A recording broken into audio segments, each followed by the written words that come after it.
Mga kagamay, for today's video, ayan, gagawa tayo ng palaman ng ating sandwich. At ito lang naman ay water chunk tuna can.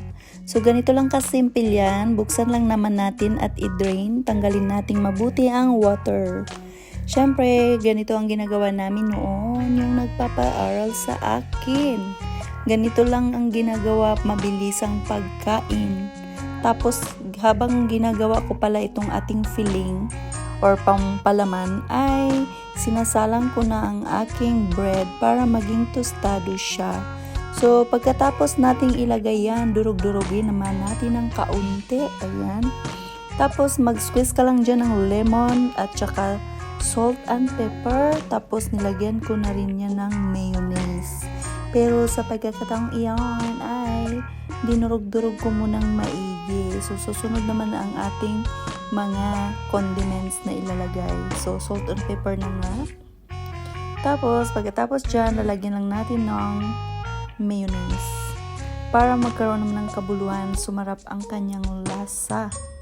So, pagkatapos mong malagyan ng mayonnaise lahat yan, syempre, wala ka na ibang gagawin kundi halu-haluin yun.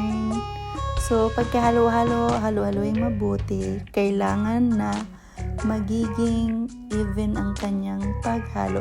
Pwede nyo nga palang lagyan niya ng mga ang tawag nun, yung litos. Slice nyo ang maigi yung litos maliliit.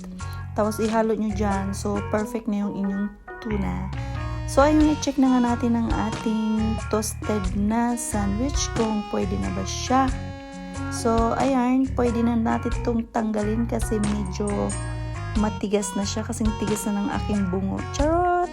So, ayun nga, ito na, maglagay na tayo, magsimulan tayong maglagay ng filling sa ating sandwich tuna. So, ganyan lang kasimple guys. O, pagkatapos mong ilagay, akubin mo lang yun. O, diba? Napaka-easy lang. O, diba? Meron ka ng sandwich, pwede mo na yung pang-baon sa school or pang-breakfast mo, partneran mo na yan ng coffee or cappuccino. Diba? Bongga. Para ka na rin kumain sa restaurant. O, diba? So, ayun. Nakagawa nga pala ako dyan ng 4 na piraso. O, diba? Pang ko na yun, pang 4 days. Charot! Pang 4 days na lamunan. So, ayun na nga, ito na, tapos na ang ating sandwich. Nilagay ko na siya sa lagayan para balik-balikan ko na lang. So, sana nag-enjoy kayo sa panonood sa simple nating pagkain. Babush, mga kagamay!